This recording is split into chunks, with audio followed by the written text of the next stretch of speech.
Good morning, everyone. I'm Pranali, your host for today. I welcome each and everyone for today's Sadhguru Summit. This is our 283rd virtual webinar. Topic for today is understanding mental health and psychological well-being, which shall be taken by Mr. Siddharth Mishra, sir. Agenda for the Sadhguru Summit, particulars, virtual inauguration by Dr. Sundar Kataria, invoking the blessing of deity chanting of Gayatri Mantra, introduction of speaker, presentation by Mr. Siddharth Mishra, question and answer session, closing session. Dr. Sundar Kataria, Chairman and Managing Director of ICS Group Companies, Sadhguru Sangh conceived and led by Dr. Sundar Kataria, driven with a mission to elevate the quality, safety, and environmental awareness levels of industry. Sadhguru Sangh is a series of educative, informative events aiming to illuminate professionals on possible solutions to current issues of industry and economy.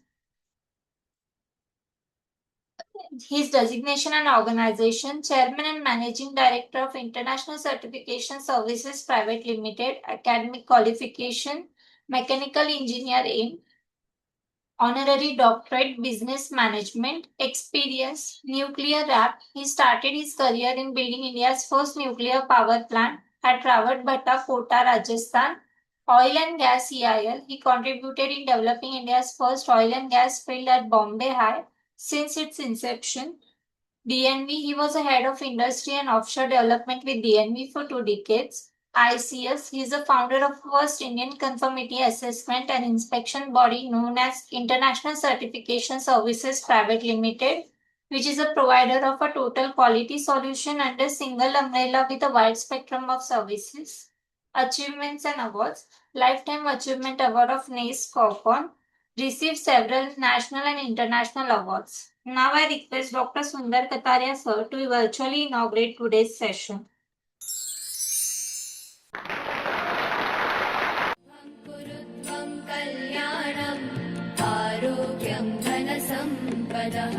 शुभं कुरु त्वं कल्याणम् आरोग्यं धनसम्पदः शत्रुबुद्धिविनाशाय दीपज्योतिर्नमोऽस्तुते दीपज्योतिर्नमोऽस्तुते शुभं कुरु त्वं कल्याणम् आरोग्यं धनसम्पदः शुभं कुरु त्वं कल्याणम् आरोग्यं धनसम्पदः.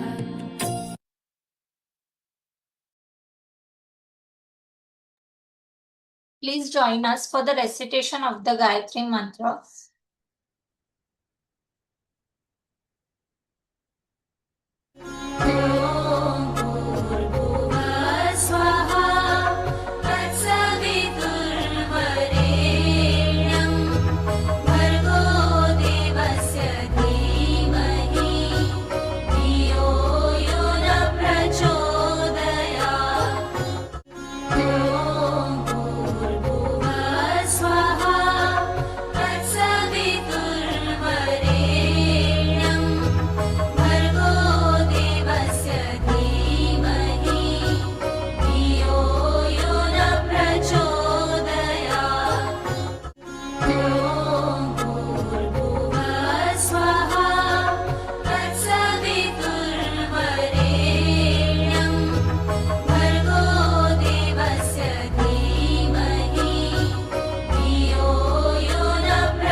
Introduction of the keynote speaker.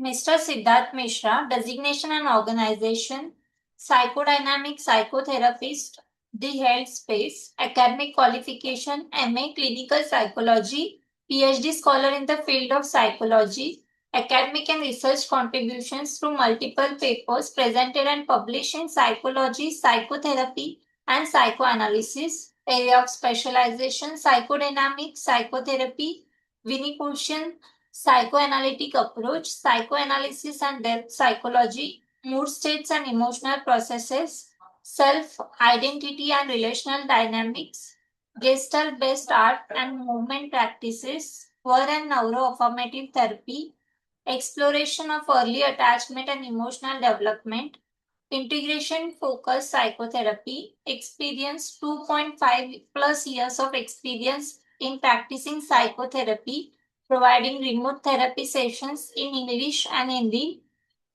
member of International Network of Psychoanalytic Practices, member of Association for the Psychoanalytic Study and Psychopathology, former member of American Psychological Association Division 32, Society for Humanistic Psychology.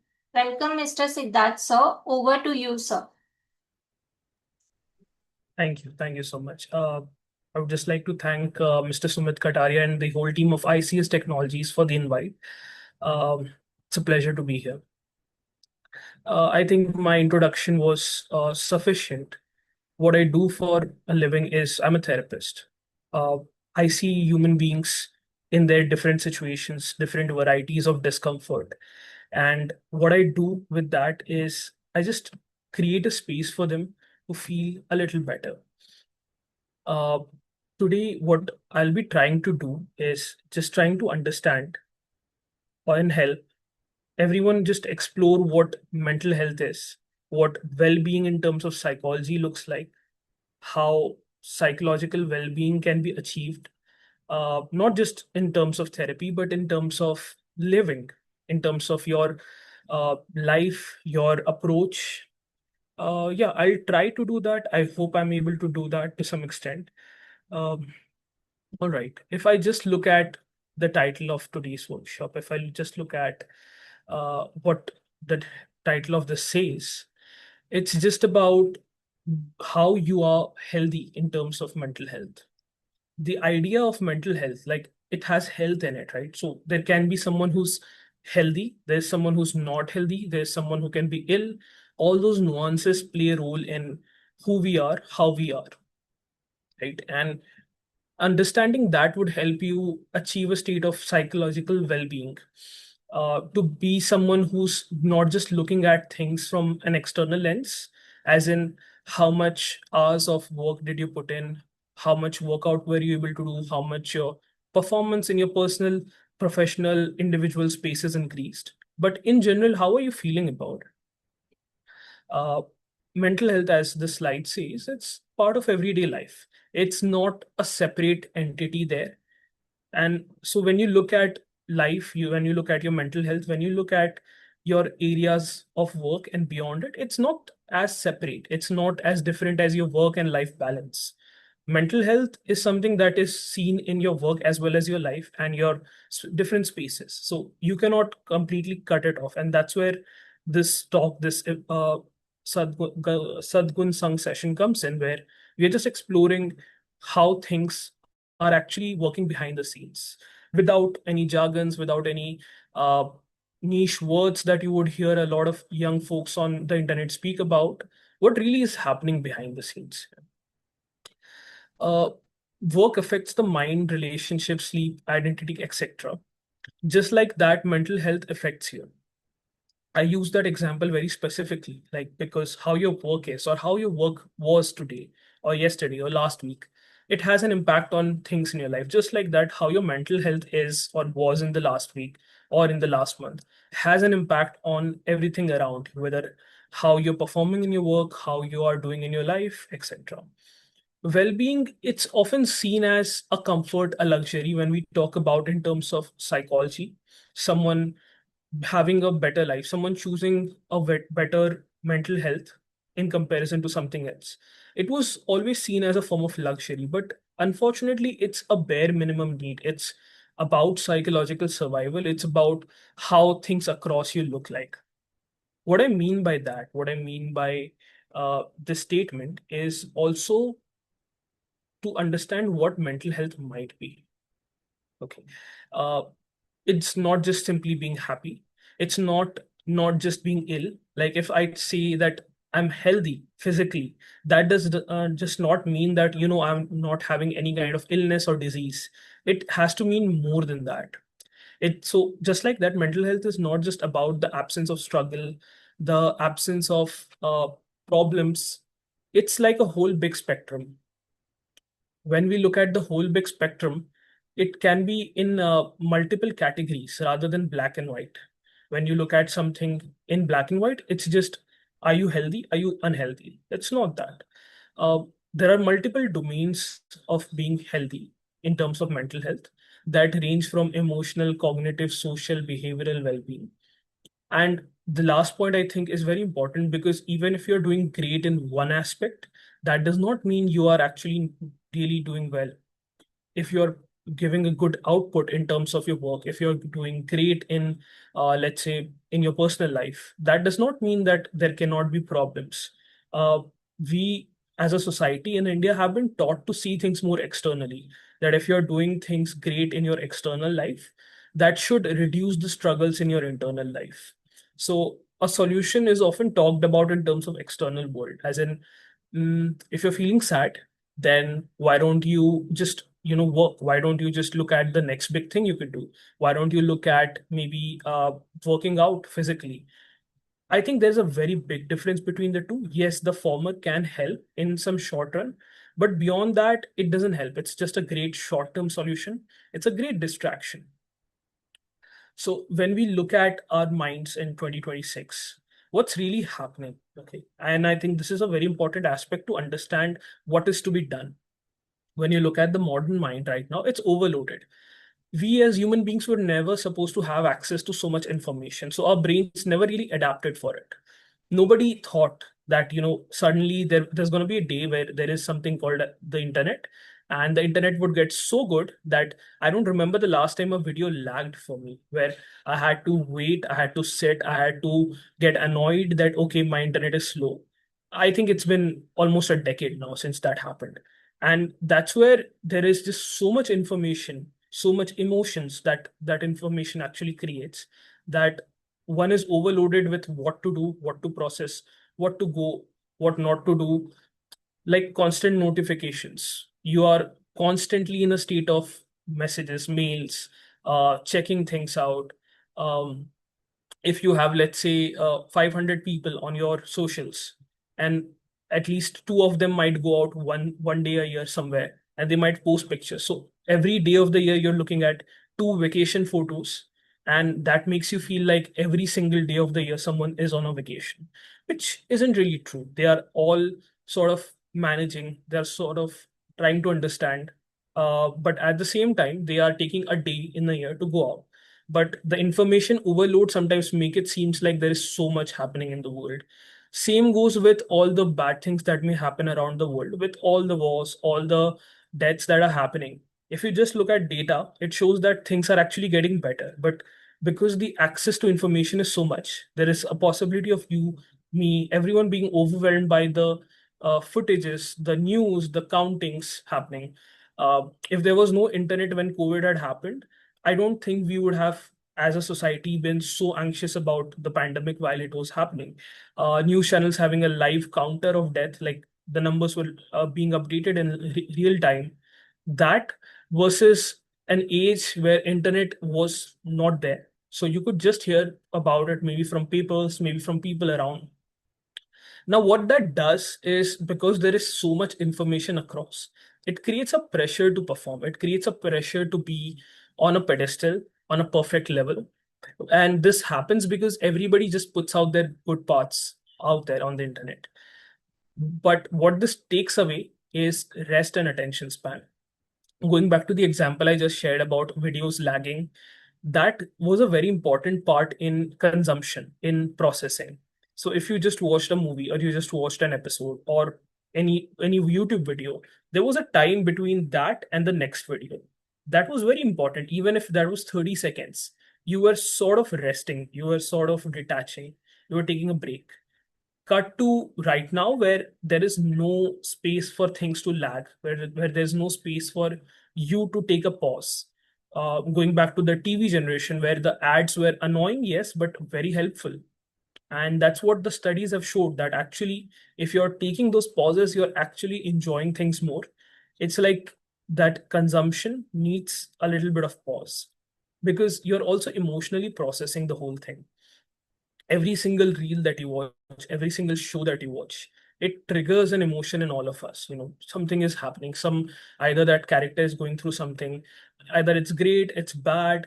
In a reel, you're being shared a new information. Either that information is great or it's really bad.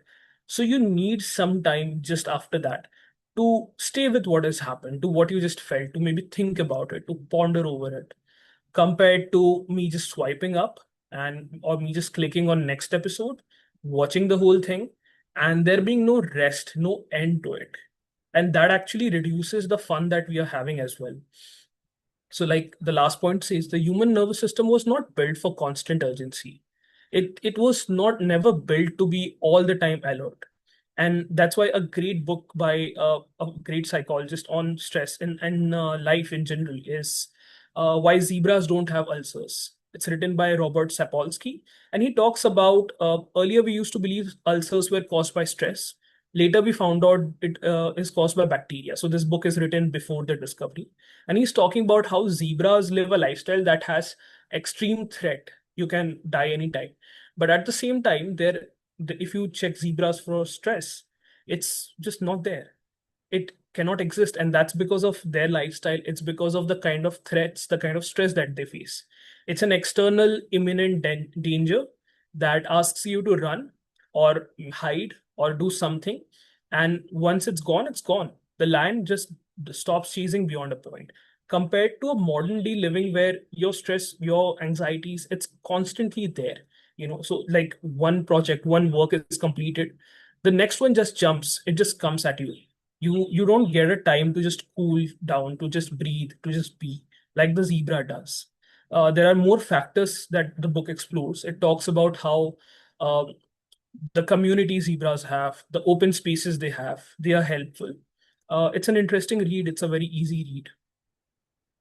Uh, Now moving on, like I was talking about the stress. Stress is not just a bad thing. We all see stress as, and I think somewhere my community of psychologists, we have also used it in a very bad way to look down upon things.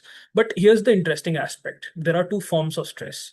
Just think of stress as any form of pressure, any form of push that is being done externally to you to do something. If there is no push, if you look at the graph on the right side, you're bored. If the stress is too little, if the work is not demanding enough, if the work is not challenging enough, you feel a lack of meaning, you feel a lack of motivation. So your performance, if you look at this graph, is at lowest if your stress is also at the lowest. you know if it goes slightly up, it's like a laid back form of work. It's like maybe doing something that you're very good at, but it's not challenging. It can be something like cleaning your room, it can be something like maybe watching a film or like writing something. Yes, it's taking some amount of effort that you don't have to open your phone while you're watching the film. That's the effort. But you're also having a good time by pushing yourself to avoid your phone while you're watching a film. The same happens here. It's like playing a sport you're good at and your opponent isn't that big of a threat for you, so you can just play, you can just have fun, you don't have to try your best there. The yellow aspect of the graph is where things get interesting. This is the performance aspect of self, where it's at the peak and it's not difficult for you as well. It's optimal. It's just perfect. And that's where the first form of stress comes, which is eustress. It's the reason you're motivated, focused, and growing as a person.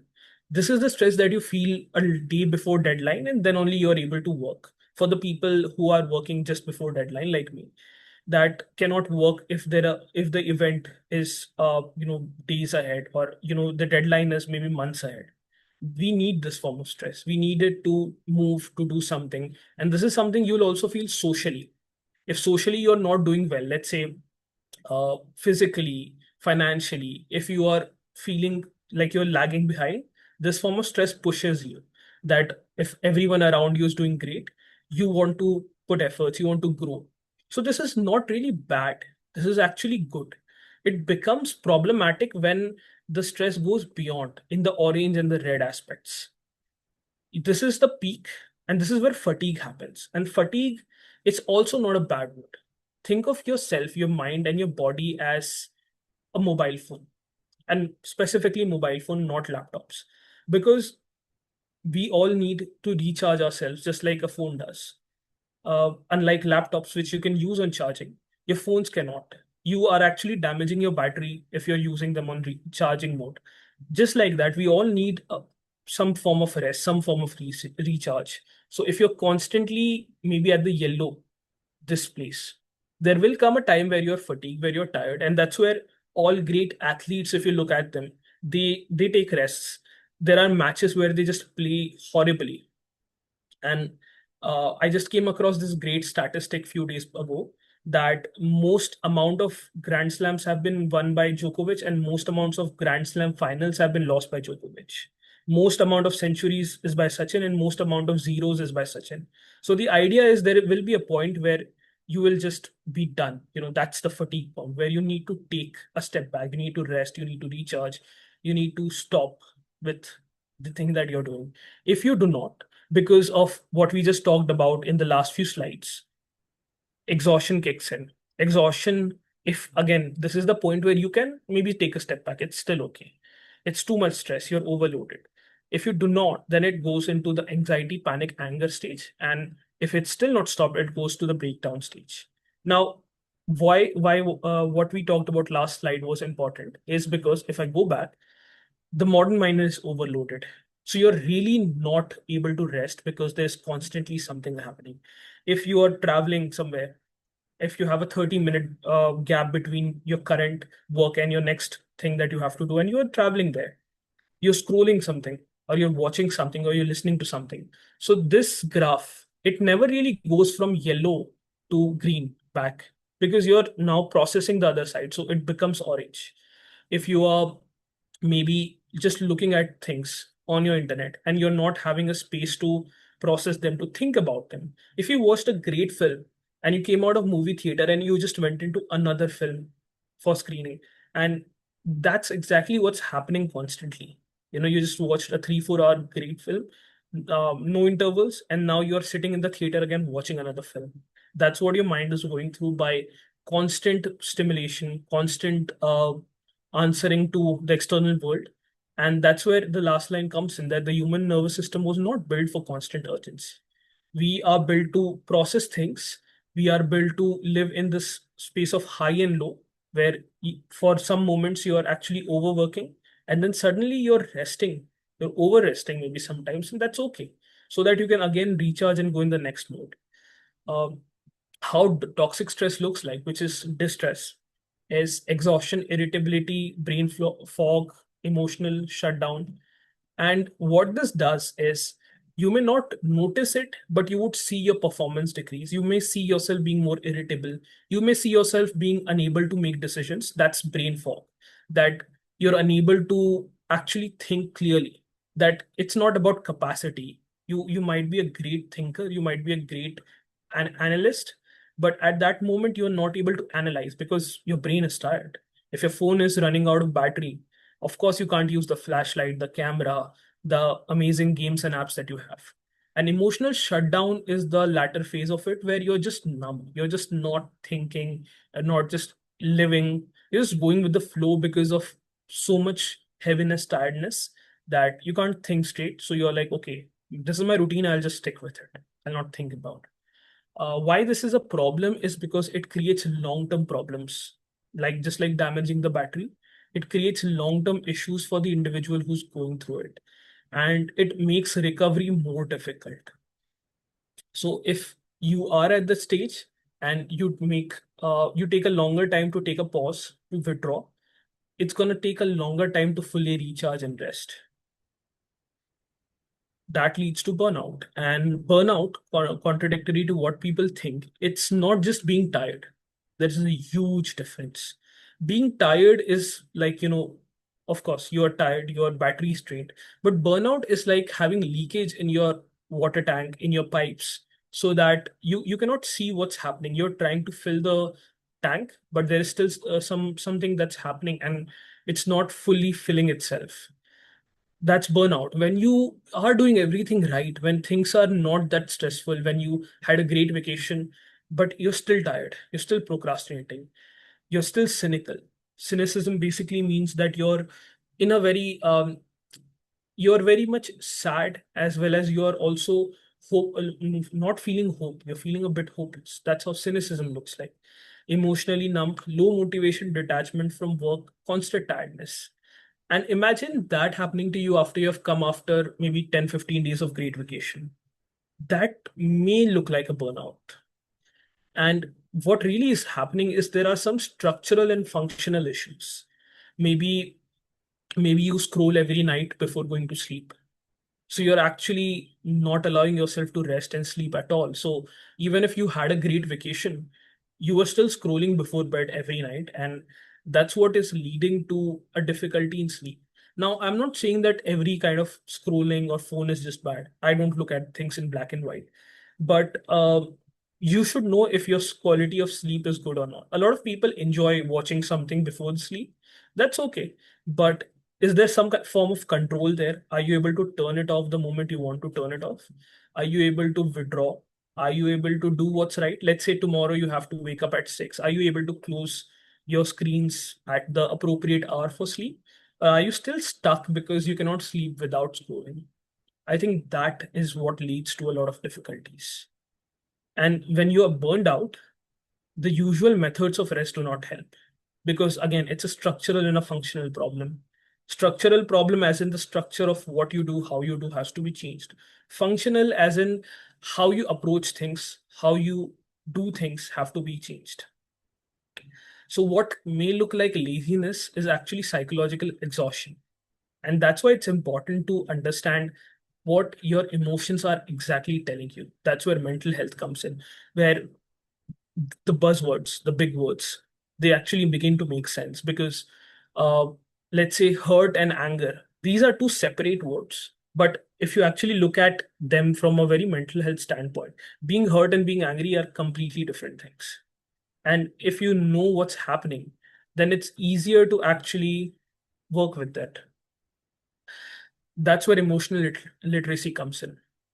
We are all taught how to work, how to achieve, how to perform. But the aspect that's not taught is how to understand emotions, how to process stress, how to communicate vulnerability. This is a very important aspect, because if you do not know the signals your mind is sending you, your body is sending you, then you're not able to work on it.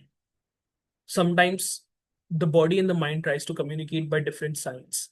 A great example of this is a lot of people in this room might actually have digestive issues when they get stressed or when they are feeling anxious. Just next time when your mood is not okay, check how your digestive tract is doing. uh, a lot of diseases and disorders exist because of your emotional well-being not being at par with what you need for your life. What that means is every context, every life has a different requirement. If you're working in a job that's high stress, you need to rest more, you need to take care of yourself more. Just like going back to the mobile phone example, if you need your device to be at high performance rate, you need to take care of it more. You need to even clean it, I think, once in a while to avoid dust. But if you are having a phone that you need for bare minimum things, it's okay. You don't need to recharge constantly. You can maybe check in once in a while. It's okay. Like the old phones, I remember they used to work sometimes for a week without recharging. The new phones, I think everybody charges them twice or once a day at least. And this is what happens when you do not look at the signs and the signals that your body and your mind are sending. IBS, irritable bowel syndrome, is a disease that is completely influenced by your mind, your anxiety. Autoimmune disorder, another thing that actually is influenced by how you're feeling, how your emotional well-being is. There's a whole list of these things everyone can look up, they can Google it, that are directly influenced by what's happening. Uh, Blood pressure being one of the most common things, because how you're feeling, how you're being, it's sort of influencing how your body is resting or not. When you're stressed, you're in a fight, flight, freeze mode. And that creates a lot of rush in you in form of adrenaline. So think of yourself as someone, let's say 10,000 years ago, you were living in a farm. You had some sheep, some cows. Uh, there was a house, there was a family. Your threats were threats like snake, lion, etc., and not having enough crops for the season. These things were short-term threats. If there was a snake in the farm, either you had to run or you had to kill the snake. That's all. Compared to your stressors today, where you don't know, you don't know how or what may happen. Their stressors are in the form of rejection, abandonment, neglect, um, performance, stress, anxiety, these things, which are complex, which are constant. Like in the example of the person living in a farm, if you know that the season is not good and the crops are not good, you could do something about it. And that's where the book Why Zebras Don't Have Ulcers come in. Because now, whatever the stressors we have, it's very difficult to do something about it. You don't know how the economy is going to go tomorrow. You don't know how that would impact your job, your livelihood, etc. So that's where a lifestyle that we have right now is somewhere also not matching the brain and the body that we have right now. And that also creates a lot of difficulties for the person living because we are still learning how to process them. And one of the things which is very, very important at the moment is emotional literacy. It's to be aware of what you're feeling, to reflect, to understand what you're going through. Now, something that a lot of people have been taught, a lot of people believe, a lot of people very confidently take part in is suppression of emotions, which is to not think, to not talk, to not feel emotion. Emotion is not like your annoying neighbor. It will not go away if you just stop looking at them or just ignore them. It's a result of something. An emotion does not originate randomly. If you're feeling sad, angry, upset, scared, it's not random. There's an event that has happened, and the most normal thing to feel after that event is that emotion. If someone said something to you, you're supposed to feel angry. That's the most normal route your mind would go. But when we actually avoid that emotion, we actually suppress it, we do not want to process it, it does not go away. It comes back, and it comes back in these shapes and forms: irritability, overthinking, withdrawal, overworking, passive aggression, emotional numbness. Now, let me just explain each one of them slightly.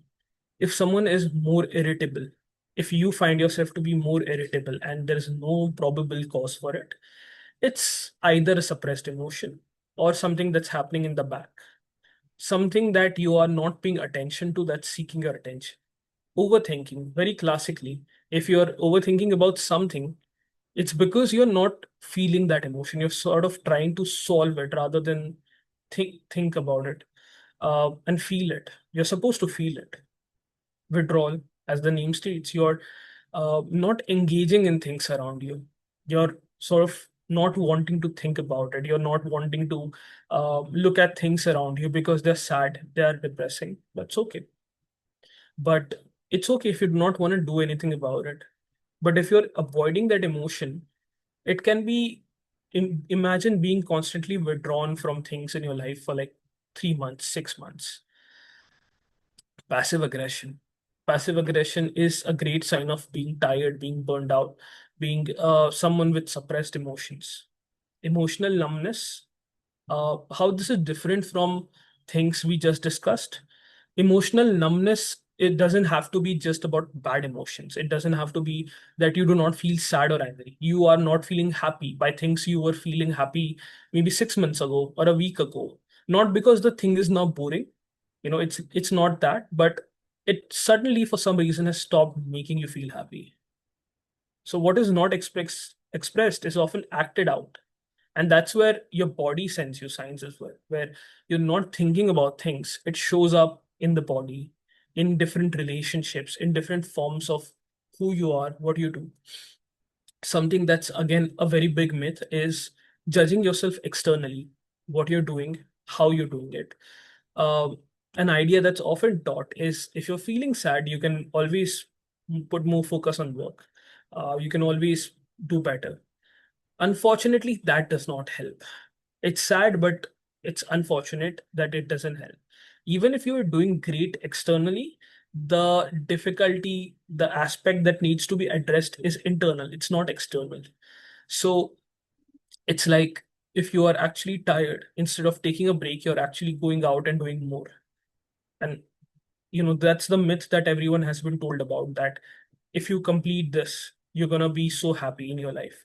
If you once reach this place in your life, you're going to be so happy. It doesn't unfortunately work that way. Uh, and sometimes what people do is they lean into this. So if you were told that, let's say, if you earn a certain amount and you have a certain bank balance in savings, you'll be happy. And that doesn't work out. So what people sometimes resort to is just increasing that target and working at it, because that's the lie, that's the narrative that's been passed around, not realizing that the problem is not external. It's not that a lack of money or lack of resources was causing the problem. It was about what you felt, and it was what you do about what you felt. So, perfectionism, when you look at perfectionism, it often hides fears because you're working to hide what you do not want to address. If I stop working, I would have to talk about it. I would have to think about it. So, why stop working? Because if I'm working, I'm also getting a lot of praise, I'm getting a lot of money. That's great.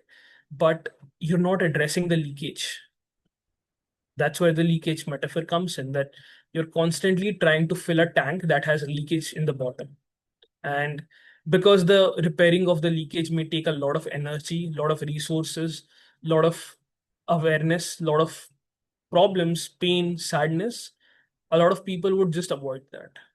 How that translates is, if there are actual difficulties, problems with mental health, with your stress, your anxiety, instead of addressing it, instead of doing something about it, a lot of people prefer taking a step back, looking at things, looking at what they can be doing at the moment, and they still stick with it despite doing the same thing over and over and over again and not getting the results that they think they would have get.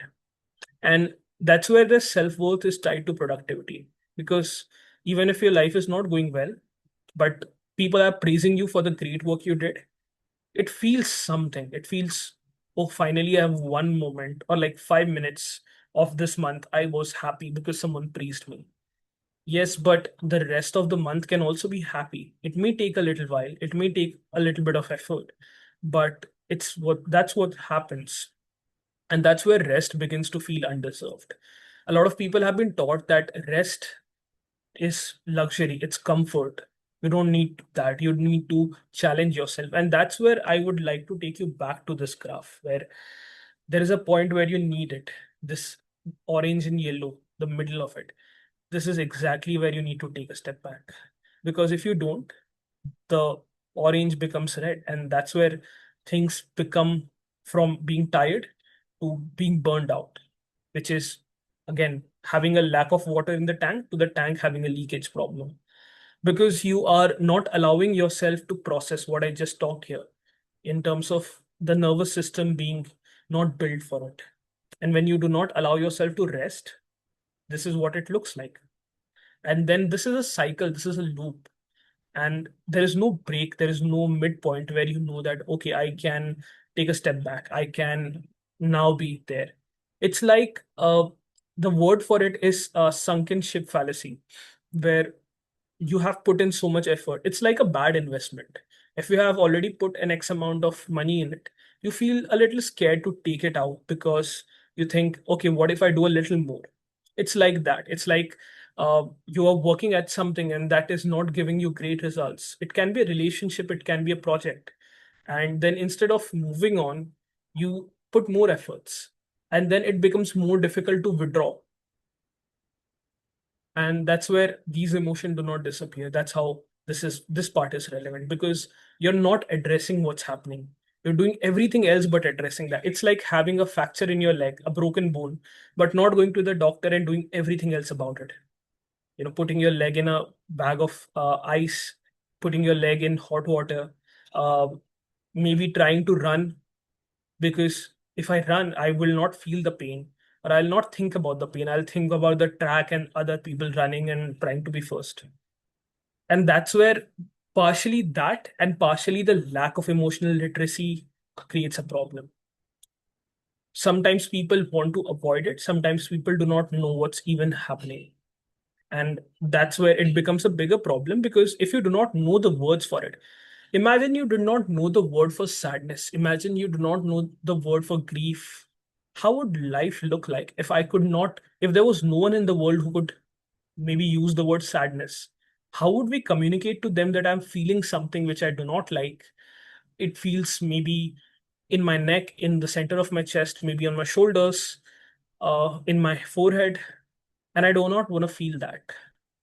How would that world look like? And that's what's happening with so many other emotions out there, where we do not know what it's called, we do not know what to do about it, we do not know what to or how to communicate it. And vulnerability, the last point here, is relevant because if you're sharing something that's so personal to you, you need to be vulnerable. You need to be feeling safe enough to put your guard down, to drop that image of a perfect human being who can just go out there and achieve things, because everyone around you is doing the same. So you look at people around you and you think that you're perfect because at least I'm better than the person next to me and he looks very perfect. That's not true. They're also going through the same stuff. They're also hiding it very well, just like you. And that's where high achievement, it's also very anxiety provoking. If you were in school and you were scoring great marks in every exam, if every exam was a 95 or a 98 out of 100, imagine taking a break and being like, okay, I can get maybe 80, maybe 75 in this test. That would invoke in you by this thought is so scary because you have not learned to rest. And this is what happens. If you are perfect, it's also creating a fear at the same time. So it's a big loop where the more you do it, the difficult it is to take a break from it, because this is what you know. This is how you know to do it. And some people are then not only driven by ambition, but also the fear of being not enough, where 95 or 98 on 100 just becomes the norm. So a 93 or an 89 feels like not good. So imagine the person actually taking break. Imagine the person actually resting. This then translates to your adult life, where your jobs are not as structured as your school and your college with studies and exam. It's very structured back in school, where there is just one book for a subject. You read the book, you read it again, you give an exam, you perform, and you know that how good you were in reading the book and remembering it. But when you look at anything else, it's so complex, it's so complicated. You don't know if you're doing good enough or not. And in that case, in that lack of structure that the adulthood gives you, the things that we have just talked about makes it more worse, more complicated. So what do we do? One of the great studies that was done by Harvard University, it took 80 years for them to do this research, where they went on to same group of people multiple times in different stages of their lives and checked their mental health and their happiness overall. What actually helped them be happier or less happy? And the unanimous answer from the researchers team was relations. How your relationships, and this is not just your romantic relationship, your family, your friends, it's overall the people that you just hang out with, your bonds, those were considered to be the most important aspect of how you feel, how you think, how your mental health is, like how happy you are. There are certain animals in the wild that are meant to live alone. They do not live in groups. uh, they just leave their tribe after they have become an adult. We are not one of those. Humans, like most of our animal cousins, are meant to live in groups. And the effect of that is also seen in each other. We regulate each other. What that means is if I look at someone around me in the same situation who's not panicking, I'm a little relaxed. If I look at someone also going through same stuff and they are having a brave face, I can be a little brave. And this is how we do. This is where these things come in, where sometimes a lot of people talk things out and that's how they feel slightly better. And psychological safety or perceived psychological safety is something that is reflected through people around you. Feeling heard changes stress level, something that I just brought up, that this is why talking to someone excuse me, venting out actually helps, because we are meant to co-regulate each other. We are meant to help each other feel a little safe and comfortable. And when we come to the modern day, and the internet age and everything, isolation it's very common. If you go back 20 years, 2006, the amount of time spent with people around you versus in 2026, it has drastically changed. And that has its impacts. Even if you're meeting them online, even if you're calling, talking to them, that's a whole different ballgame. That's completely a different feeling versus meeting someone physically, hanging with them, spending time. And a lot of time that we spend in our lives once we start working is at work. So the people you hang out with, the people you spend time at work, and that also creates a feeling of safety, a feeling of co-regulation. So at work, people remember how they were spoken to, people remember what you make them feel, and this creates another paradigm shift in your emotional well-being, your mental health, your psychological safety. Social media, like going back to what where we started, is there's a constant comparison. There's a reduced attention span, and the reduced attention span is not because of just the reels. It's also because of the lack of pause between the reels. If you're not having time to process what you're feeling, you're actually going back to being overwhelmed again and again and again. So it's like if you were working out, if you were in the gym and you were not giving yourself any form of rest between two exercises, two sets, two reps, you're constantly working your body. And you know how would that look like if you do that for years or months or weeks. When you add the pressure to be successful or appear that, it's I think it becomes one of the most deadly combos out there. And the constant stimulation, it also impacts how you see the world around. That takes away the ability to be a little silent, to reflect on what you felt, what you thought, what you were expecting from something, and that did not look the way you expected it to. The mind needs silence to process life, and the silence doesn't have to be like a monk in Himalayas just there for years and meditating. It can be just 5 minutes of doing nothing. It can be just lying down and looking at the ceiling and just staying there doing nothing. It can be just uh, eating your meals peacefully, or just talking to someone and not thinking about it. When you're with your friends, a lot of times you may not think and act, you're just acting, so your mind is actually resting when you're doing things externally. And this is why sports help so much in mental health, because you are not using your brain a lot of times. You're playing a lot of sports, unless it's at a very competitive level. If it's for play, it's for fun, that's where it helps, because your mind has that rest. It's not completely being overwhelmed compared to like your work life or your other parts of life. A lot of activities that you do, a lot of workout that you do, that's where it helps. Now, what do we do about it, or how do we actually impact our mental health in a positive way, in a helpful way? How do we take care of ourselves, basically? So let's talk about the things that have shown the highest amount of impact on your well-being. Sleep is just, I mean, that's a non-negotiable. Uh, the hours, the way, the difficult aspect here is that it's different for everyone, and that's what changes the whole game. So for you, there are people who might love waking up in the morning and they're really productive, and there are people who can just do great work at night and they need to sleep in late.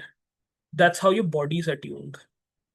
The theory around this goes back to hunter-gatherer days, that there was a group of people in the human societies, in communities that were taking care of the society, the farm, the people at night. So they were the ancestors of these people today, who have a rhythm of the body that is more active at night and less active during the day.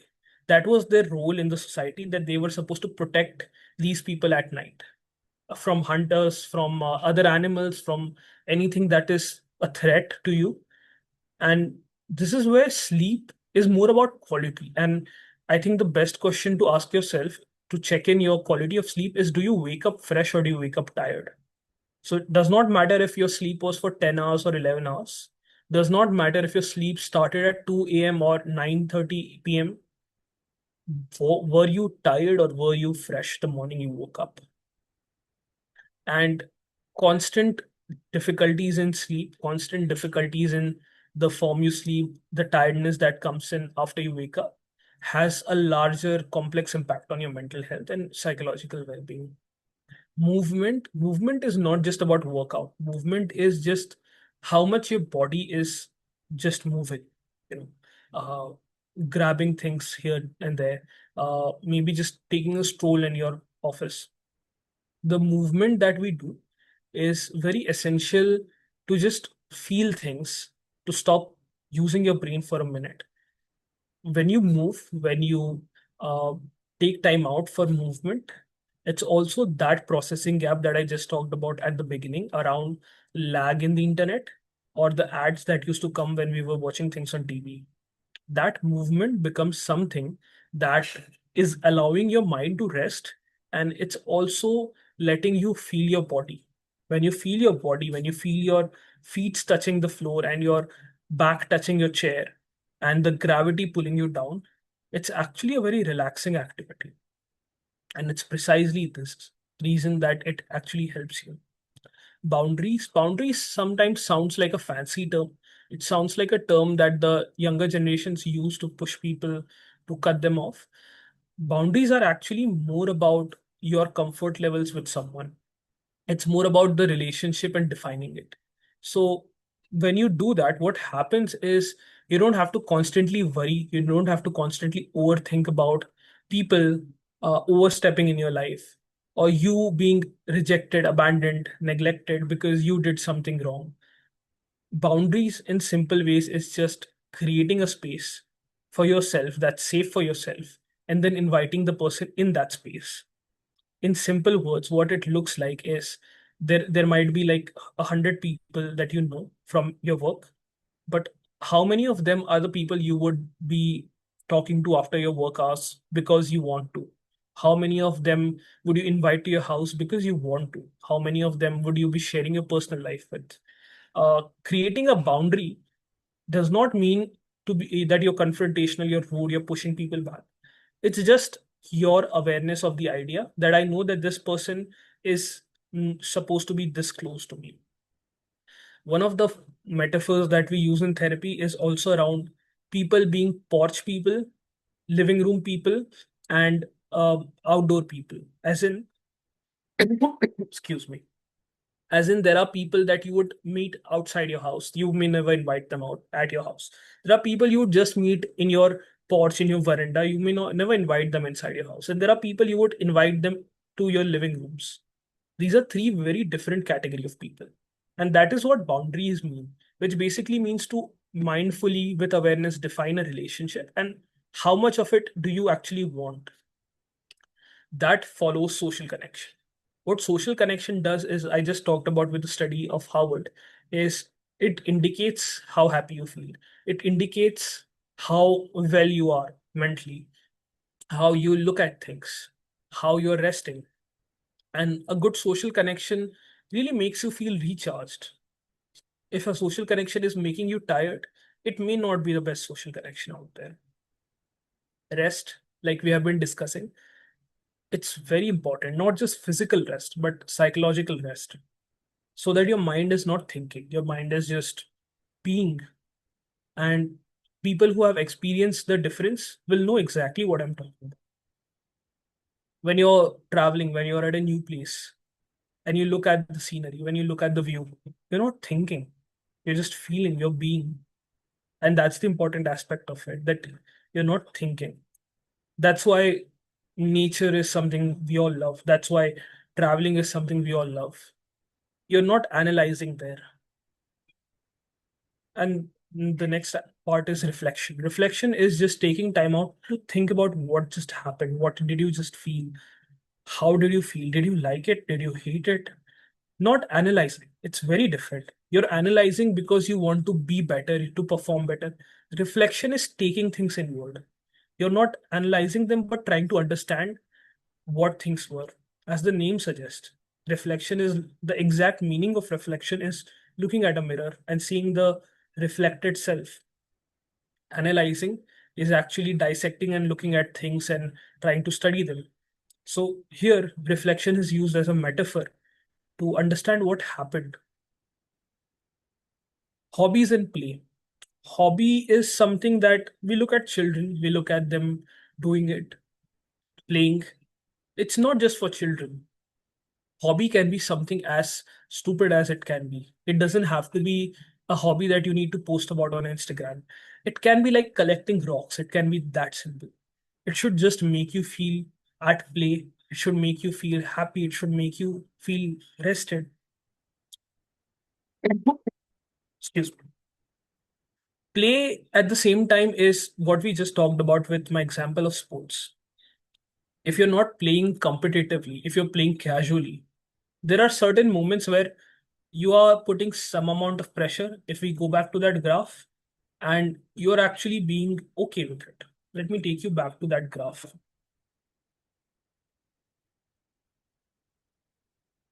Play comes in the green section. So it's not really, it's somewhere at the laid back stage. It's not inactive. You are enjoying. And play is very important because that's what helps you actually reach a space where you can focus more. You're actually resting. So if you were somewhere here, you can maybe slowly come here by playing. And when you actually want to work, maybe the next day, maybe a few hours later, you can go here. And time away from screens, because it's not about screens, it's about what you're watching. Nobody remembers the reels that they see. And that's the problem, because your brain does not realize how much emotional labor it's doing. It's actually processing so much and then forgetting it. You might barely remember 5 reels that you saw in the era of reels, since reels have started to occur on socials. And that's what makes it so difficult emotionally, psychologically. So screens does not just mean not picking up your phone, not looking at TV. It means what really is happening. Do you have a life beyond screens? And lastly, the important aspect is therapy is not a reward earned after collapse. We all see rest as something that is to be done after the goal has been achieved, after we have reached a certain stage, after arriving somewhere. Unlike that, rest is charging your phone. Rest is recharge. It's something that's required so that you can function well. It's not, you're not a microwave. I cannot press the same buttons every day and expect the same performance. You're a human being and you deserve certain moments of rest. This is where therapy comes in, because therapy it's understood to be something that's for crisis, for severe mental health distress, for disorders. It's not. It can also help you with these things like burnout, anxiety, relationship, grief, identity confusion, emotional patterns. Now, what happens when you look at therapy and you look at psychological well-being? Let me go back to that slide for a second.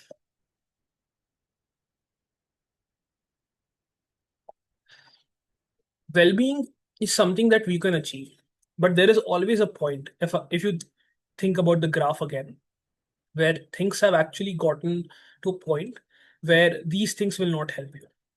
So there might be many people in this room here who may have tried all this that's on the screen right now, but did not feel anything significant. And that's where the whole idea of therapy and seeking help comes in. If you are at a point where you feel burnt out, if you feel anxious, if there is relational difficulties, grief, confusion with identity, and emotional patterns that are disturbing, therapy is the way that, excuse me, that can really help you. What would that look like? Burnout, like we discussed, we need a structural and a functional cure for that. We need to fix the leakage, unlike what people were doing. Here, you're actually just taking a break, you're just pausing. Here, on burnout, you're actually allowing yourself to reflect and fix. What is anxiety? Anxiety, more than a buzzword that it is, it's also, imagine your fear just being exaggerated 20 times. That's what actually it is. It is just the fear about that is actually realistic. It's not wrong. It's just being exaggerated. So the fear can be maybe, what if tomorrow you get fired and you lose your job? It's realistic. It's not that it will not happen or it cannot happen. It's just the exaggeration of it that makes you anxious. A good way to find out if it's anxiety or if it's actual thought is to look at the way the thought is formed. If you get a lot of questions, it's anxiety. What if that happens? What if this happens? What if things go wrong?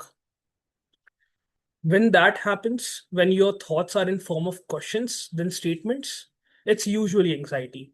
What if they do not like me? What if they, do not uh, encourage me? What if I get judged? A lot of these what ifs, a lot of these invites by our mind to exaggerate the problem is actually anxiety. And anxiety is something that's not just situational, as in the situation is causing it, it's also genetic. So if you have someone in the house who may be anxious and they are genetically related to you, there's a great chance that you can also have some uh, susceptibility to being an anxious person. And there's nothing wrong in that. It's just like how there are people who can digest milk and there are people in the West who cannot digest milk. They are lactose intolerant. So they just have a diet that's more helpful to them. There are certain people who are allergic to peanuts. There are certain people who cannot um, eat any kind of protein. There are protein allergies as well. Relationships, where therapy helps in relationships, is by creating a third space in your life where beyond two people, you're looking at someone, you're looking at them, and you're allowing a channel to sort of filter what you're feeling and at the same time communicate to them. So, because patterns, the last point, I'll come to that. And what happens with it is we repeat things, we have assumptions. And that's where you need a third person who has no stake in the relationship so they can be objective. If you go to a friend, a family member, they have their interests. And that's where relationships and that's where improving of relationships actually helps you to be more happy. Grief is something that's usually very difficult for an individual to deal with on their own terms because grief is sadness plus powerlessness. You're sad about something and you're powerless, you can't do anything about it. And so a lot of people do not know how to deal with grief. A lot of people do not know how to deal with who you are, how you are, and that's also identity confusion. Grief is not just about death. Grief is also about any form of sadness that makes you powerless. It's like how you cannot be a child anymore. You cannot go back to your school and enjoy that era. How you cannot maybe enjoy something that you used to enjoy back then. It's also about expectations not being met, and you cannot do anything about it. Identity confusion is not something that children have. It's not just related to your gender, etc. But it's also about yourself as a person. If you were told to do one, two, three things in your life and your life would be great, and you did one, two, three things and your life isn't great, that's where identity confusion comes in, where it becomes, okay, what do I do now? Why did I even do these three things? And identity confusion also changes with the stages of life. Someone who just got divorced or someone who just lost someone very dear to them, their identity is in a mix. Someone who changed their cities, their jobs, that's where identity confusion comes in. Emotional patterns. Emotional patterns is about the repetitions that you see in your life, not just with others, but with yourself. How do you treat yourself when you have just performed badly? How do you treat yourself when you have no motivation? How do you treat yourself when you're sad or you were late somewhere or you were unable to do something? That's a pattern, that's a repetition. How do you treat people around you who are lazy? How do you treat someone who's um, just not getting what you're trying to teach? How do you treat someone, and treat as in as a human being, not as a therapist? How do you treat someone who's living life in a very complete opposite philosophy than you? How do you treat people who are not available to you, who are neglectful of you? A lot of people enter problematic relationships. A lot of people like being in spaces where they are actually getting harmed, because there is some form of relational pattern repetition that's happening. That's where the last slide, whatever we discussed, may not help. Lastly, seeking support is a form of awareness. It's not weakness.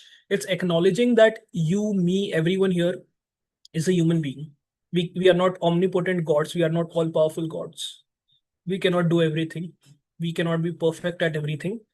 We are susceptible to harm, both physically and psychologically, like trauma. What do you do after you're undergoing a traumatic experience in your life? The last slide, everything that was there, will not help, precisely because you are a human being. You're not an all powerful, omnipotent God. That's where it's a form of awareness, and a lack of it is actually denial rather than strength. So, this is what I want to leave everyone today with, these 5 questions. When do I feel most mentally drained? Think about it. What actually helps me recover when I'm drained? Do I rest without guilt? When was the last time I felt emotionally present? Who do I talk to honestly? This is something, just think about it. You don't have to tell me, you don't have to answer anyone. It's just for you. My closing thoughts. It's psychological well-being is not a perfectly controlled life. It's not about having the most perfect life out there with everything being perfect. Your relationships, your health, your finances. It's not that. It's about it's the ability to remain connected to oneself, others, and reality even during difficulty. It's like your physical health, where someone who's very physically healthy.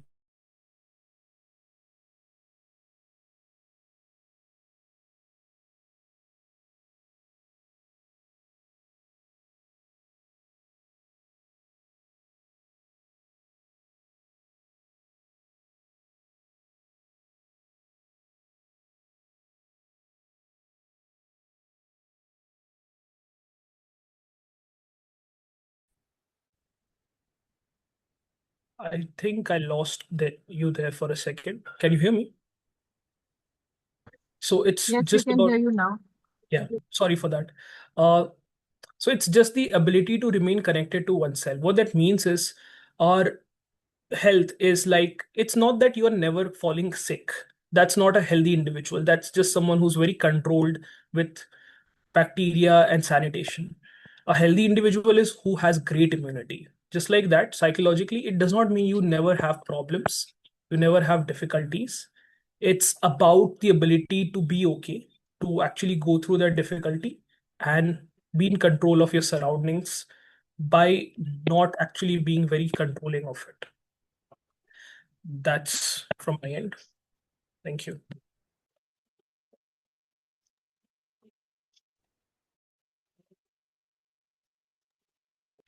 If there are any questions, I'll be happy to take them. Yeah, now I request all the delegates to unmute yourselves and ask questions if you have. You may also type your questions in the chat box.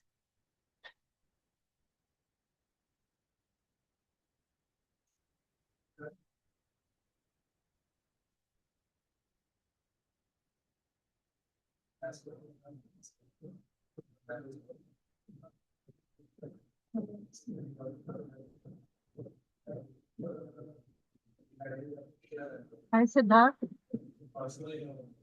This is Anchal Hello. here. Basically, what you said, many of us are aware. We've gone through this various times, but yet we lose our mental health, lose our pressure. We get reactive many a times, Mm, mm, and we do get back yeah, because we know we have to get up and connect with ourselves first. yeah. But we lose controls many a times. Mm, Do you have any tips how you could help it? I mm, know meditation, diverting, hobbies. I've attended various sessions and I try to control myself also. Many times you did get reactive with the mental stresses that you face in life, in the mm, daily, day-to-day operations. mm. Meditation is a great short-term strategy. If you find yourself going through that loop again and again, which is to say, you get angry at something, you calm yourself, and then you get angry at something again, it might be again a structural thing. It might be something bigger than that small problem. That's where a lot of awareness reflection comes in. Therapy also helps, but the difference between that and reflection and awareness is like going to a gym versus getting a personal trainer at the gym. You are working out, you're taking care of yourself, but it can push you a little more. What you need to be aware about is what about the situation makes you angry. If there are certain patterns that you see in those situations, certain patterns where you lose it, it's completely normal to go through that. Okay, we also need to remove some shame and stigma from there, because then you allow yourself to feel it, to actually explore it. If you are judging yourself, you won't be able to explore and reflect on what happened. And when you find that pattern, that is the thing you need to work on. Maybe it's not about that situation, maybe it's about another relationship where you cannot feel, you cannot express anger, so you're expressing anger at a place where you can actually feel and express anger. I hope that covers some of your doubts. Got the between the lines what you try to convey. Thank you so much. Thank you. Sundar sir, you can speak.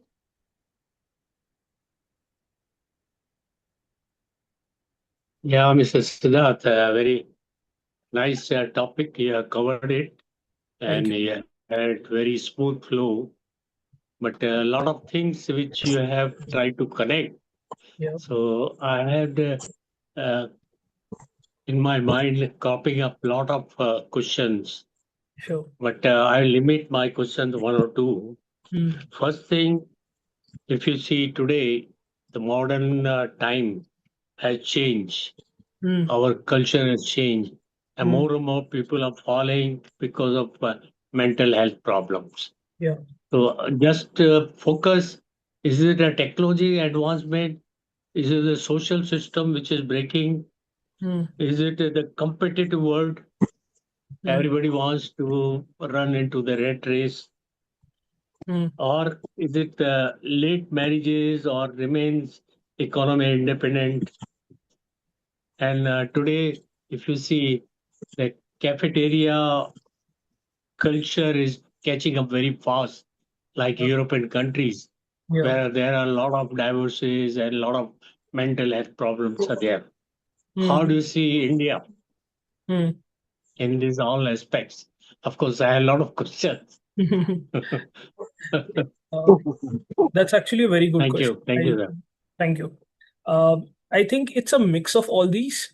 Plus, finally, we as a society have a time to think about it.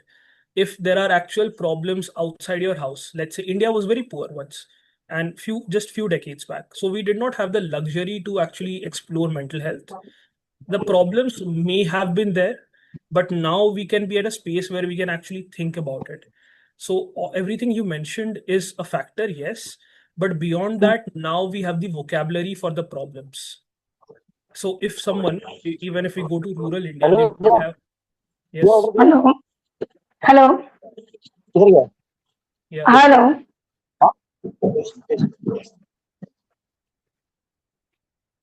Um, so I was just saying, if you go to the most poor parts of India, if there are people who are sad and they do not have money, they will always focus on the money part first. They'll always focus on resources. Once they get to a certain place, they will reflect on, okay, am I sad? So we as a society have reached that point where we are also thinking about, oh, what am I feeling? What's happening?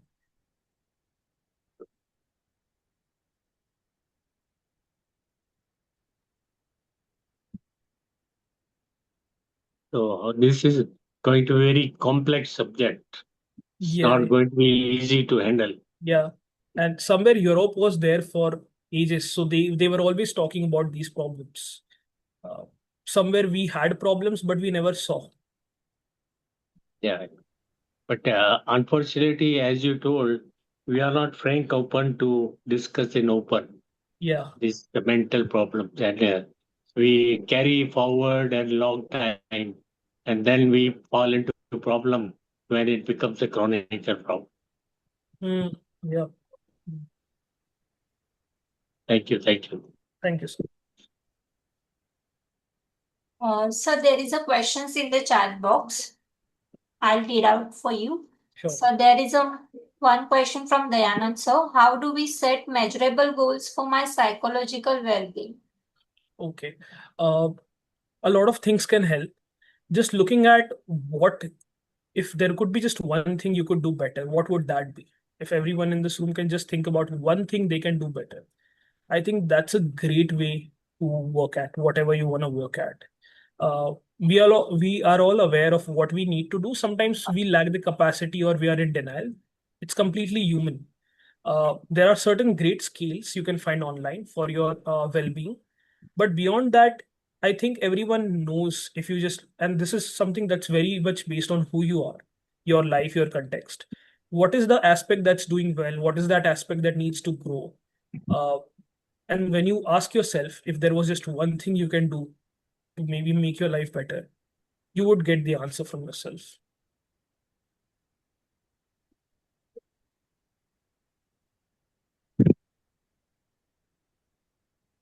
Thank you.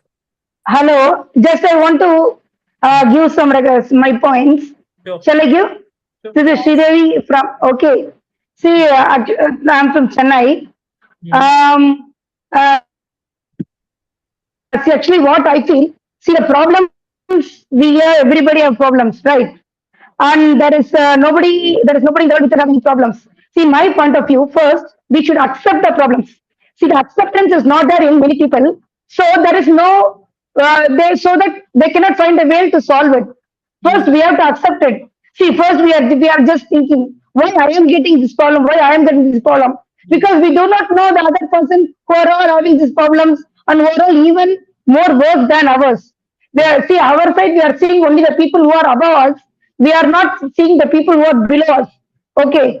So once we start seeing the whole problem as a whole, see why this problem has come to us, we don't see. The problem has come to us somehow. So first we have to accept that. Then we have to find a solution. See what is the problem, what is the way. Then how can we train, how can we solve the problem in the best way? How can we equip ourselves? See, if suppose if I am the mother of a special child, see now he is 20 years old. See now I cannot trip on all these years that I am having special child crying and crying. There is nothing is going to happen. So what I am going to equip myself.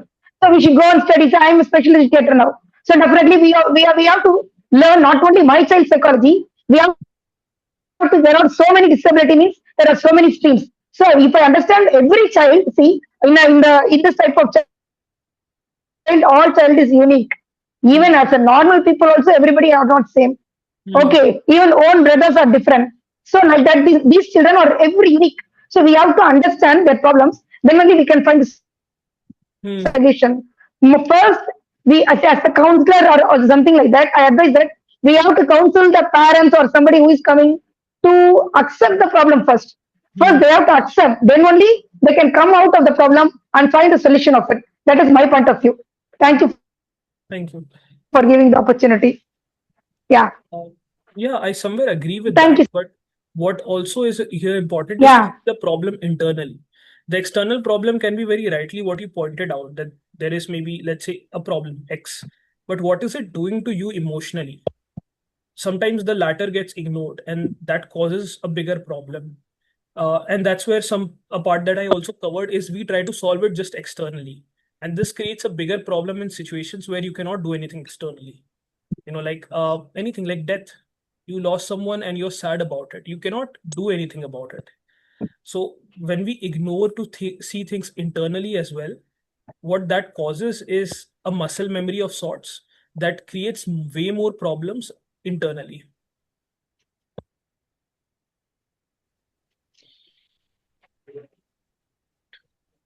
ભણવાની જગ્યાએ નહીં ખાવાનું બેટા.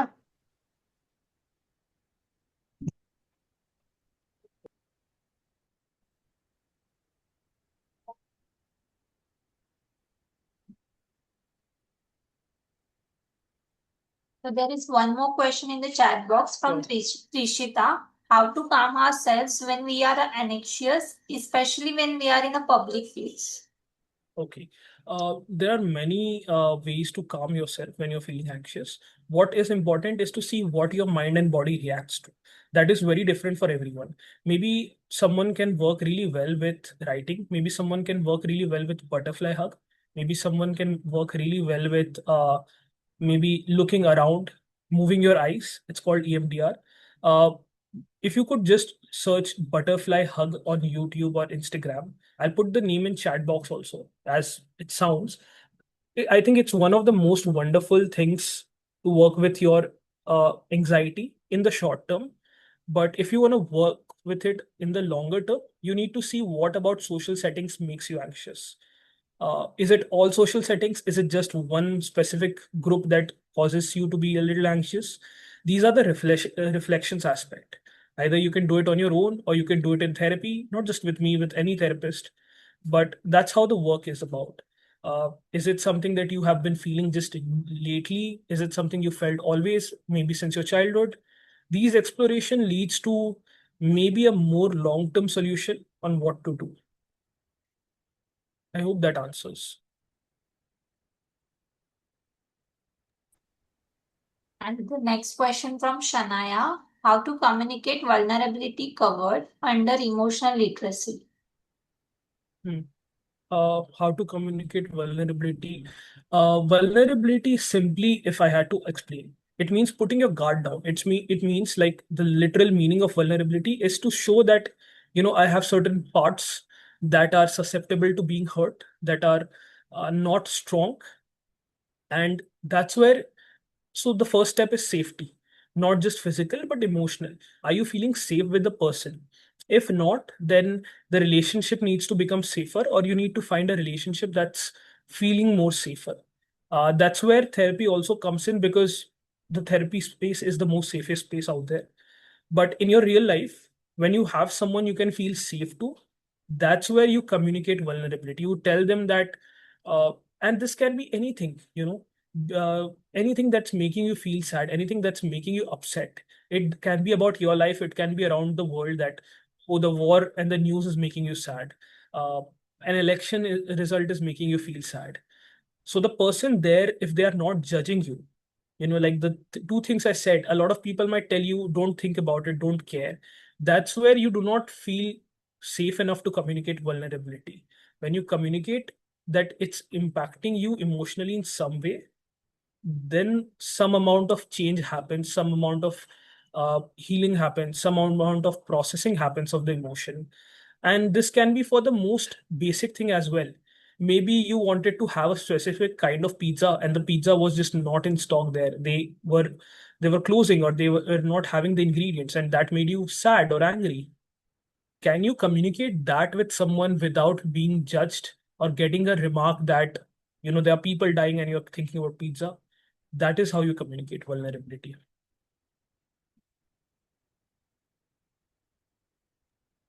I have a question. Sure. How do you really cope with very, very, uh, very, the worst situations of life I have seen? Mm. It's very difficult for people with just change of surround. Like, for example, near and dear ones dying during COVID and all, and people have still not been able to come out of that mood, that lingering feeling of sadness and hopelessness. Mm. And they have tried all kinds of counseling and Mm. पर ये क्या human का जो design of your human brain is it such that it's impossible to come out of that kind of Mm. a depressive feeling and mood for years and years? Mhm. We still see people, in fact, one of our very close friends, Dr. Mehra, he lost his wife and all. It was very frustrating, and even now he has not been able to come out of it, being a doctor himself. Mm. तो मतलब is the human brain so design कि this thing continues, even कितना भी counselling ले लो, meditation कर लो, सुबह उठ जाओ, बाद में वही फीलिंग आ जाती है, वही मूड बन जाता है. And you also I am sure must be coming across a Yeah. number of such people where nothing helps. Mm. क्या है, what is your, and I just, I mean, we don't expect a solution, but what's your take on this? So grief is actually one of the most difficult emotions precisely because of this. But उसका जो scale है grief का, let's say on a scale of 10, how much of that emotion are you feeling right now, that sadness? Maybe when you just lose the person, it would be an 11 on 10. Eventually, with therapy, with self-care, it becomes 1, 2, 3. वो 1 तक आता है. You are never really out of losing a loved one completely, but it stops becoming a problem in your life.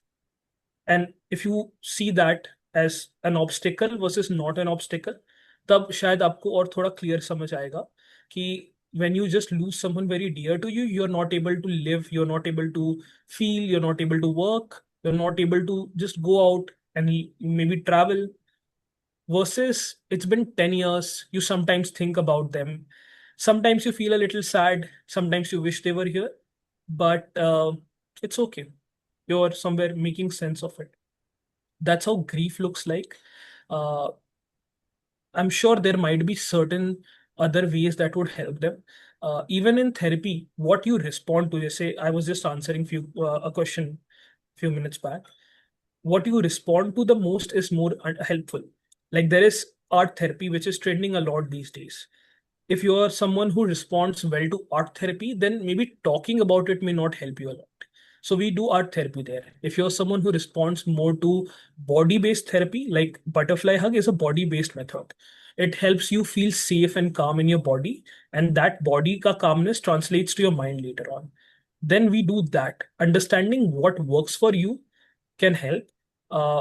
आपने अगर problem acknowledge कर दी तो half of the work is done. A lot of people are in denial. A lot of people are doing all the other things that I covered, just say more working, more focused on achievements and projects, which is causing more harm. If you're not doing that, half of the work is done there. It takes a little time because the relationship was so deep. If you were, let's say, married to someone for 10, 20 years and they die, how will you process that in 1 month, 1 week, 1 year? It will take some years. There were so many great moments. There was such great attachment. So that's where grief takes a little longer. Grief can also feel very static, but you do come out of it. It's not that you're always there. Okay. And do you have an examples of people who are non-reactive in the public domain? Because Yeah. unfortunately, we don't find role models there. Uh, Be it a politician, starting from the most powerful man on earth, be it a saint. All these saints also lose temper and start talking, all against their opponents. The kind of language they use and all. So, I mean, we are really looking for somebody who can be emulated. कोई दिखता है क्या आपको? काफी लोग हैं, but I'm not sure if they are completely open and they are completely sharing. क्योंकि उसको आप फिर people can also take it very wrongfully that, oh, this person has moved on. You know, uh, if someone, a celebrity, loses their husband and wife, or wife, and they get married after 5, 10 years, people always say things, bad things. So a lot of people in public do not share their grief, and I think it's a good idea. It's your personal emotion, it's your personal life. आप शायद उतना share ना करना चाहो publicly, but a lot of people do talk about it very openly, how that impacted them, how it's been there with them. Uh, Imran Khan, the nephew of Amir Khan, talks a lot about his life, his mental health in the interviews these days. How when he came to Bollywood, and so grief doesn't just have to be losing people; it can also be uh, being powerless and sad, and how that impacted him. I think that can be a good example about how people eventually move on.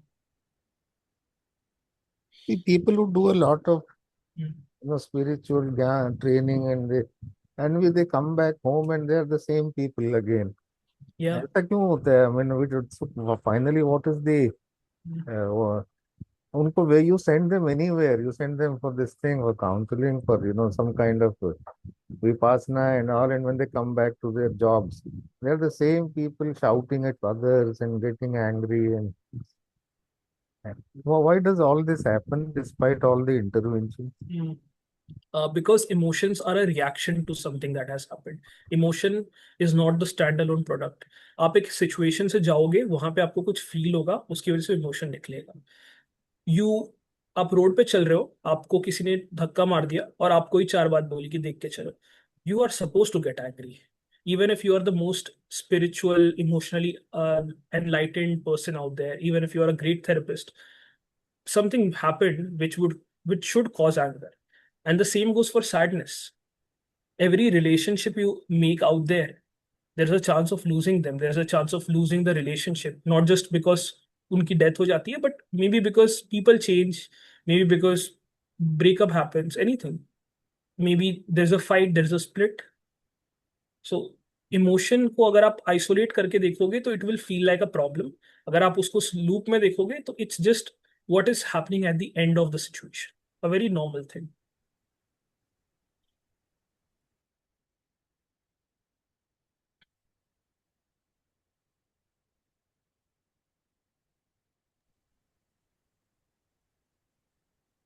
There is a question in the chat box. As AI is trending up, whether it's a constant usage affects the mental health of human? So there have been a lot of good studies. They are based in UK, but they are very reliable on how AI as a therapist can actually harm you. बहुत सारे लोग who were actually addicted to drugs, AI was recommending, yeah, it's okay, please do drugs.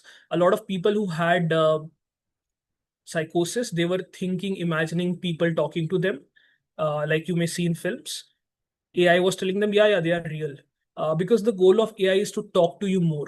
It will just give you the responses that it thinks will make you respond to it. Because at this space, AI is collecting data on humans. That's all. So anything that gets AI to talk to you more, it will do.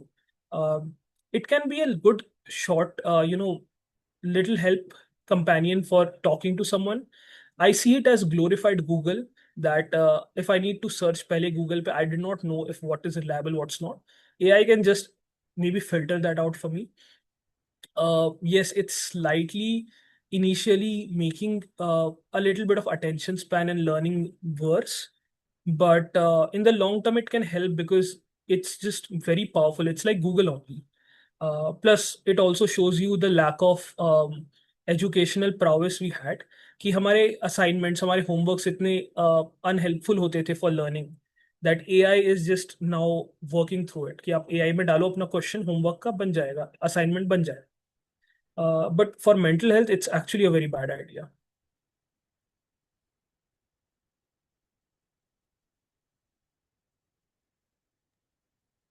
So, Divya ma'am, you have a question, you can ask.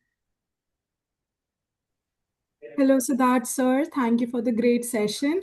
Thank It was quite not just informative, but thank you for keeping us engaged throughout the session. You have used great examples. However, I have a question that came from the boundaries part, where you have mentioned that to cope up with certain stress triggers or something like that, we should and we must maintain boundaries with people around us. However, I fail to understand one thing, that the difference between maintaining boundaries with people and to be able to say a simple, straight no and to not hurt them. Like, is there a balance between the two? Like, it comes like how to take positive, like how to differentiate between maintaining some boundaries where people cannot just come at us with anything that they have, and healthy criticism. Like, I think healthy criticism and positive criticism is good in a certain way, but is there a balance between the two, or how should we differentiate? Yeah, there is a big difference. Sometimes the latter can be used as it can be said ki I'm just putting up boundaries, but it doesn't have to be boundaries all the time. What you said with being straightforward. Think of boundaries as a way which is sort of an invitation to a new space. An example that I can give is, if I want to meet a friend that I'm not very close with, I may not invite them to my house. I may not go to their house. I may invite them to a cafe or a restaurant. Technically, I'm pushing them back. I'm not asking them to come over. I'm not telling them I want to come over. But at the same time, it's an invitation to a space where both of us can feel safe, both of us can have a good time, both of us can maybe focus on what we want to talk about, spend time on. So when you talk about saying a clear cut no, yes, that is, and in the eastern part of the world, jahan pe being humble, being humility is often pedestalized. it's often seen as a bad thing. So that's where we have to somewhere play with the words, say things that are maybe sounding a little softer. That's where AI can actually help, where you're putting the harsher words and they are giving you a softer response. But unfortunately, the ultimate idea is to create boundary. You have to somewhere create that boundary. Maybe dheere dheere. Maybe in a Western context, they would just push you back, give you a straight no. In the Indian context, you might slowly build the whole chain that you cannot do this. This is not something you want to do. This will impact you. There will be certain times where the person will not adhere to your boundaries, not acknowledge or understand. That's where things can get more tricky. That's where things can actually be a little problematic. That's where you have to choose where you want to actually take care of your boundary, or maybe take care of that relationship or that work or whatever it gives you. That's a little tricky aspect, but that also impacts your mental health in some way. I hope that answers. Thank you. So one more question from Diana I saw in the chat box, that you spoke about the difference between boundaries and limitations. Should this be taught in academics? Yeah, to some extent, I think psychological well-being can be taught, self-regulation, these things can be taught. The problem is there's just so much being taught already that it will become an added subject, which they would just teach for marks, and this rote learning would happen. So I'm not sure how that would look like. More than that, it can be taught in families, in generations. You can teach others how you cope, how you feel emotions. They can learn by looking at you.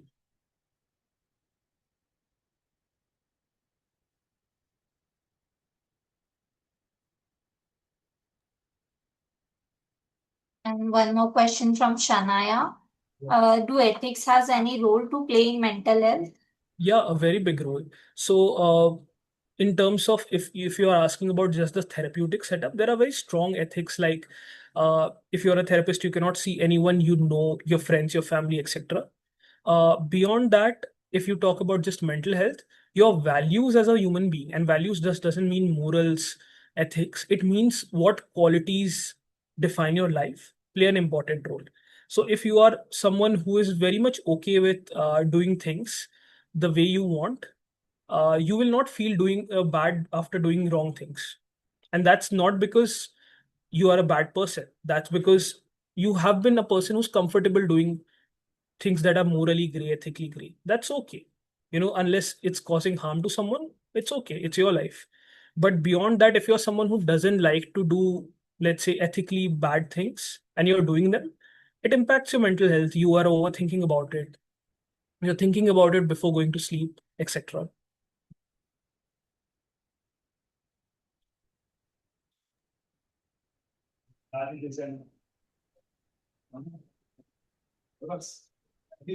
Once again, I'm asking everyone, if you have any questions, please ask. So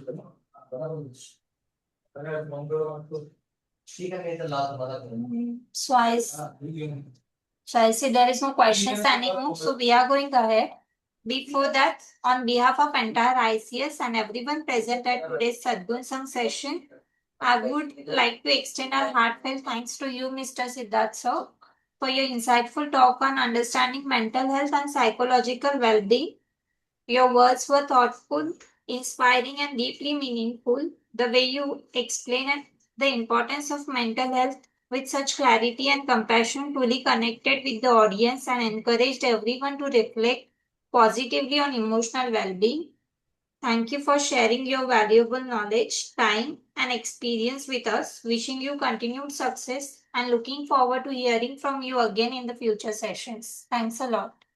Thank you. Thank you for inviting me. Thank you to the team of ICS Technologies and Dr. Mr. Sumit Kataria. Thank you. There is so many messages in the chat box. You can read out for yourself. Thank you everyone for the kind words. So yeah, we are going Amazing ahead. session, Siddharth. Good to have you. Amazing, Thank you. amazing. Thank you. Appreciate it. Go ahead, Pranali. Yeah.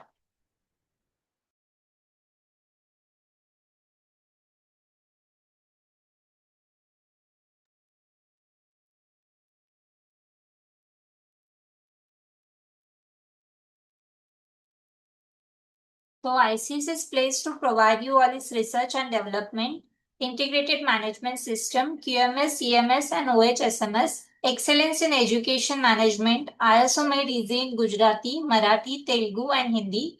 Our recent publications, first one is Urja, thermal, oil and gas, nuclear.